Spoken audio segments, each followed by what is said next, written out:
सोचिए जरा, एक शेयर ट्रेडिंग का पहला ही दिन और 150% से भी ज्यादा का उछाल। जी हाँ, ये कहानी है ओरियाना पावर की, एक ऐसी कंपनी जो भारत की ग्रीन एनर्जी क्रांति के बिल्कुल सेंटर में है।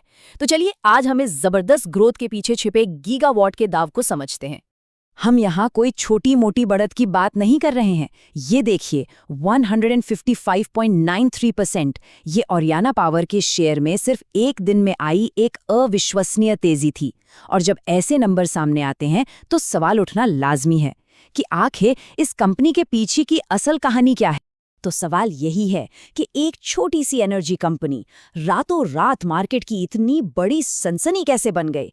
क्या ये सिर्फ एक हवा है या फिर इस तूफानी ग्रोथ के पीछे कोई ठोस रणनीति काम कर रही है। आज हम इसी की पर्दे खोलने वाले हैं। देखिए, ओरियाना की कहानी को समझने के लिए हम इसे एक 3 एक्ट वाले प्ले की तरह देखेंगे। पहला एक्ट, सोलर एनर्जी पर इनकी पकड़। दूसरा, एनर्जी स्टोरेज में इनकी क्रांति। और तीसरा एक्ट, हाइड्रोजन के मैदान में इनका साहसिक कदम। इसके बाद हम इनके फाइनेंशियल्स को करीब से देखेंगे, जहां ग्रोथ और रिस्क आमने सामने खड़े हैं। और आखिर में उस बड़े सवाल का जवाब तलाशेंगे कि इस एनर्जी पावर हाउस का भविष्य क्या है। तो चलिए, कहानी शुरू होती है साल 2013 में।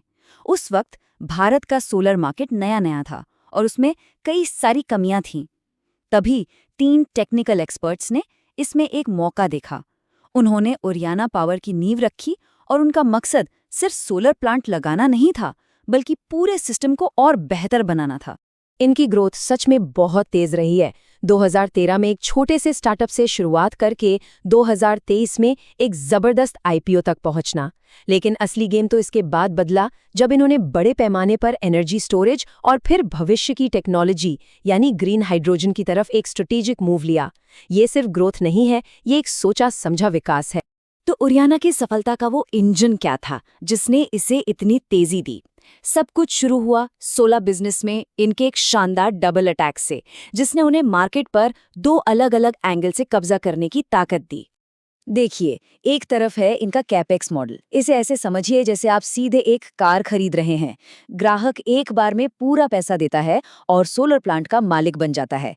इससे ओरियाना को तुरंत कैश मिल जाता है। और दूसरी तरफ है रेस्को मॉडल, जो कि एक नेटफ्लिक्स सब्सक्रिप्शन जैसा है।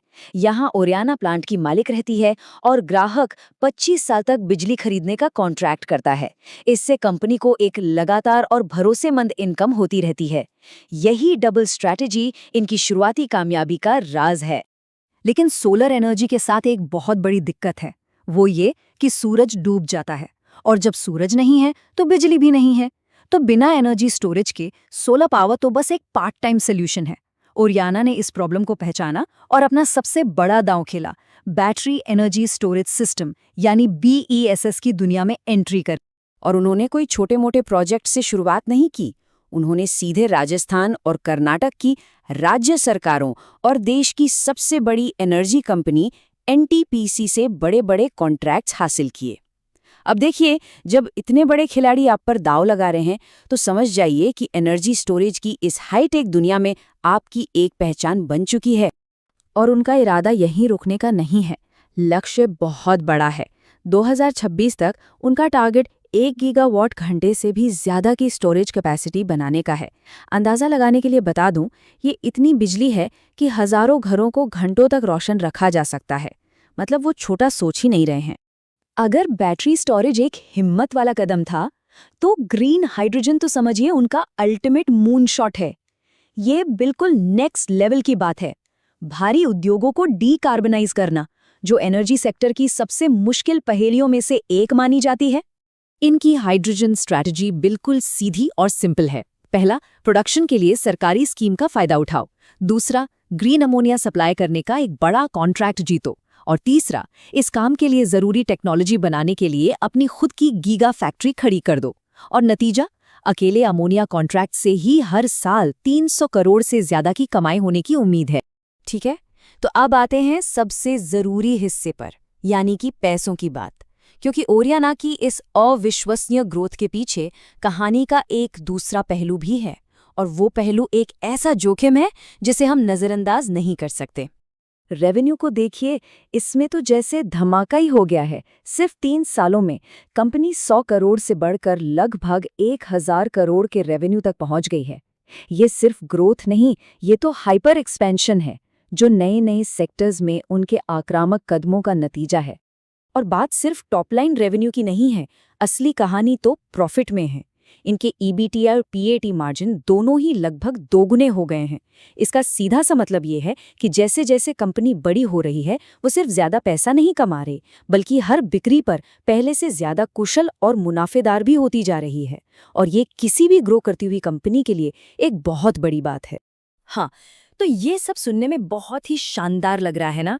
इतना अच्छा कि शायद यकीन करना मुश्किल हो जाए। तो फिर सवाल उठता है कि क्या इसमें कोई पेंच भी है? और इसका जवाब है हाँ, बिल्कुल है।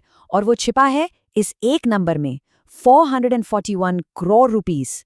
ये हैं इनके ट्रेड रिसीवेबल्स, मतलब वो पैसा जो ओरियाना को अपने ग्राहकों से अभी लेना बाकी है। और यही वो चीज़ है जो इस तेजी से दौड़ती कंपनी के लिए एक बड़ा रिस्क बन सकती है। अब ये ट्रेड रिसीवेबल्स क्या बला है? चलिए इसे आसान भाषा में समझते हैं। मान लीजिए ये एक बहुत बड़ा अनपेड बिल है। आपने अपना काम तो कर दिया है, लेकिन आपको अभी तक पैसे नहीं मिले हैं। और जब ये आंकड़ा बहुत ज़्यादा बढ़ जाता है, तो ये किसी भी कंपनी के कैश फ्लो की गाड़ी को रोक सकता है, भले ही वो कितनी भी तेज़ी से क्यों न बढ़ रही हो। तो अब सवाल उठता है कि इंडस्ट्री के दूसरे प्लेयर्स के मुकाबले ओरियाना कहाँ खड़ी है? इस रिसीवेबल्स के जोखिम के बावजूद इनके नंबर्स काफ़ी प्रभावशाली हैं। ज़रा ईबिटा मार्जिन को देखिए, 23.8% पर। ये अपने कॉम्पिटिटर्स में टॉप पर हैं, और उनका रिटर्न ऑन इक्विटी ROE 31.1% पर है, जो ये भी दिखाता है कि वो कितने शानदार तरीके से अपने बिजनेस को चला रहे हैं। तो कैश फ्लो की चुनौतियों के बाद भी कंपनी बेहद मुनाफेदार और कुशल बनी हुई है। तो कुल मिलाकर हम ओरियाना की कहानी के सबसे अहम मोड़ पर आ पहुंचे हैं। ये एक बैलेंस बनाने का खेल है। क्या वो अपनी रॉकेट जैसी रफ्तार को बनाए रख सकते हैं, बिना ऑपरेशनल बोझ या कैश फ्लो के दबाव में बिखरे? 2030 के लिए उनका जो रोड मैप है, वो किसी भी बड़ी महत्वाकांक्षी योजना से कम नहीं है। हर एक सेक्टर में, चाहे वो सोलर हो, स्टोरेज हो, हाइड्रोजन हो या मैन्युफैक्चरिंग, उनका एक ही लक्ष्य है, गीगावाट स्केल। वो सिर्फ इस गेम में हिस्सा नहीं लेना चाहते, वो इस पर हावी होना चाहते हैं। और ये जो लाइन है ना, ये सब कुछ बयां कर देती है। मुख्य जनादेश पैमाने का संस्थानीकरण है। इसका सीधा मतलब है कि अब चुनौती एक तेजी से बढ़ते स्टार्टअप से एक मजबूत और स्थिर कंपनी बनने की है। एक ऐसी कंपनी जिसके पास अपनी ही जबरदस्त सफलता को संभालने के लिए जरूरी सिस्टम और प्रोसेस मौजूद हो। तो अंत में एक ही सवाल बचता है, क्या ओरियाना पावर भारत के स्वच्छ ऊर्जा भविष्य का आर्किटेक्ट बन रही है, या फिर वो इतना बड़ा दांव खेल रही है कि सूरज के बहुत करीब उड़ने की कोशिश में उसके पंख चल सकते हैं? ये एक हाई रिस्क हाई रिवॉर्ड वाली कहानी है, और इसका अंजाम क्या होगा, ये तो आने वाला वक्त ही बताएगा।